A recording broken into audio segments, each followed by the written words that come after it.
ലോകത്തിലെ ഏറ്റവും വലിയ നാലാമത്തെ ജ്വല്ലറി ഗ്രൂപ്പായ മലബാർ ഗോൾഡ് ആൻഡ് ഡയമണ്ട്സ് ഉൾപ്പെടുന്ന മലബാർ ഗ്രൂപ്പ് CSR പദ്ധതിയുടെ ഭാഗമായി ഭവനരഹിതർക്കുള്ള ധനസഹായം വിതരണം ചെയ്തു.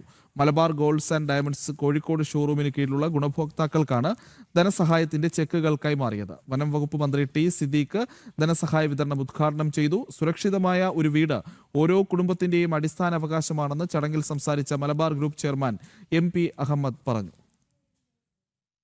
ചാരിറ്റബിൾ ട്രസ്റ്റിൻ്റെ നിർധനരായ ആളുകൾക്കുള്ള 17 കുടുംബങ്ങൾക്കുള്ള വീടുകളുടെ ധനസഹായമാണ് ഇന്നിപ്പോൾ നമ്മുടെ മന്ത്രി ടി സിദ്ദീഖ് ഇവിടെ നിർവഹിച്ചത്. തീർച്ചയായും മലബാർ ഗോൾഡ് തുടങ്ങിയത് മുതൽ തന്നെ നിരവധി ചാരിറ്റി ആക്ടിവിറ്റീസിൽ ഇൻവോൾവ് ചെയ്യുകയാണ്. നമ്മുടെ ലാഭത്തിൻ്റെ 5% ഈ രീതിയിലുള്ള ചാരിറ്റി പ്രവർത്തനങ്ങൾക്ക് വേണ്ടി മാറ്റിവെക്കുകയാണ്. ഏകദേശം 416 കോടിയോളം രൂപ ഇതുവരെ മലബാർ ഗോൾഡ് ചാരിറ്റി പരിപാടികൾക്കായി സ്പെൻഡ് ചെയ്തിട്ടുണ്ട്.